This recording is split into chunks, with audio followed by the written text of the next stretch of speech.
mereka cuman dapat, allowance ya, Hmm. living allowance dari pemerintahnya, Ya. tetapi mereka tidak membayar, tuition fee. Hmm. Nah in turn ya, pemerintah Cina memberikan, seperti paket, investasi yang lebih mudah gitu. Betul. Jadi ketika mereka, ada investor dari asing ya, dari kebanyakan Eropa gitu ya, itu untuk bangun pabrik di Cina, maka ini tenaga-tenaga labornya itu sudah Iya, sudah udah ready. skill, udah Siap, ready udah gitu skill, loh. betul. Dan mereka yang diberikan living allowance atau beasiswa ya, oleh pemerintah Cina diminta harus, balik gitu. Harus balik, kalau enggak, kalau sempat lari dikejar. Iya, emang agak keras sih mereka. Iya. Tapi Sampai menarik loh segitunya. soal SEZ ini atau Special Economic Zone atau kalau di kita kan ada kawasan ekonomi KEK. khusus ya. Nah, saya pernah dengar waktu itu dari salah satu petinggi ya, direktur programnya untuk KEK sendiri. Dia bilang nggak hanya sekarang ke Cina, tapi sekarang Malaysia, Singapura juga ikut sistem KEK itu. Sebenarnya seberapa potensial ya kalau kita lihat. Apalagi kan ini juga berkaitan dengan para investor juga untuk ke Indonesia. Iya. Jadi sebenarnya saya ini kan, riset saya udah saya mulai tahun 2008. Waktu itu kerjasama antara, Universitas Indonesia dengan National University Singapore gitu kan. Kemudian, saya perluas lagi dengan funding dari UI ya waktu itu hibah. Nah di situ apa yang bisa kita pelajari?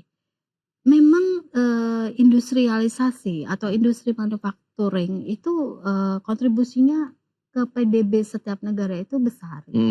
Mereka sadar sehingga mereka membangun satu kawasan khusus di mana di situ ada pabrik-pabrik.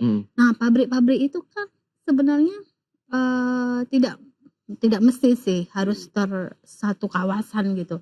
Tetapi kenapa dibikin kawasan ekonomi khusus? Karena di situ mereka bisa leluasa ya. Pertama ya, akses terhadap airport itu, langsung gitu. Jadi ketika saya ke Penang itu, saya bisa lihat pesawat mendarat dan kemudian pesawat terbang lagi gitu. Seaport-nya juga terintegrasi. Jadi tidak hanya airport tetapi seaport dan highway gitu. Nah, dan di situ mereka bisa garansi bahwa mereka bisa melakukan ekspor impor dalam waktu 1 hari. Wah. Karena terintegrasi itu tadi gitu. Dan kepabeannya ya, supaya mereka mau untuk invest di situ kan relatively agak jauh ya. Nah itu ada insentifnya gitu ya. Nah, lalu bagaimana untuk bisa mengembangkan kawasan industri ini? Saya sebenarnya sudah banyak ngomong sih. Tetapi intinya adalah belajar dari negara-negara itu, ini ambil atau tarik ya, big player ya. Misalnya kalau kita bicara, di Malaysia ya, perusahaan mereka kan, yang punya, maaf nyebut merek, Pentium gitu ya. Itu tarik. Ya. Kenapa, ambil big player gitu ya? Karena ini kalau dia ditarik, Pancingan lah ya. dia juga pancingan buat supporting industri yang terkait itu loh. Semikonduktornya nanti ikut, yang ini juga ikut, yang supporting industrinya itu ikut semua gitu loh. Nah caranya begitu harusnya. Nah, Western ini menarik. Kalau memang kita kan dulu juga pernah mendengar upaya kita untuk menarik tadi big player global ya, dari sisi teknologi lah misalnya. Tapi kan belum berhasil juga. Nah, apa yang Anda lihat begitu berdasarkan riset yang Western lakukan selama ini? Karena kan ini kaitannya dengan daya saing Indonesia ujung-ujungnya. Kalau memang infrastrukturnya yang belum memadai, kalau misalnya tadi bagaimana ketepatan waktu ekspor impor bisa dipersingkat, jarak antara mungkin airport kemudian juga dengan pelabuhan dengan lokasi-lokasi ekonomi itu demikian dekatnya dan demikian mudahnya diakses, atau bagaimana Anda melihatnya?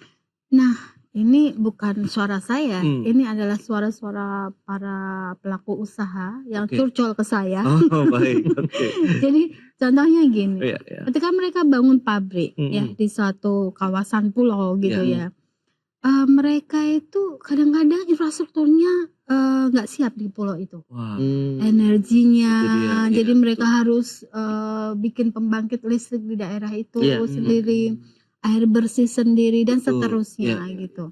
Nah kedepannya Indef nih lagi ada kajian juga gitu tentang renewable energy zone. Apa sih renewable energy zone ya? Kalau kita bicara listrik, itu kan tidak mesti harus, pakai energi fosil ya.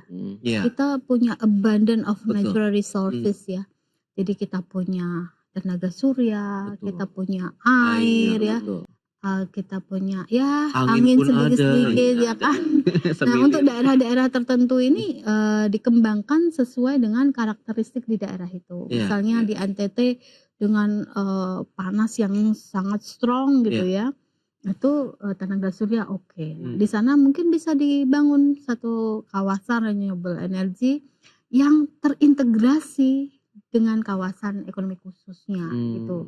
Sehingga, para, investor itu tidak membangun pabrik, Oke. dengan mulai dari nol gitu kan. Tapi, infrastrukturnya itu sudah Oke, ada iya, gitu. Kedepannya pengennya kayak gitu sih Mas. Idealnya. Ya itu yang pertama. Jadi masalah infrastruktur yang tidak siap Iya. gitu ya.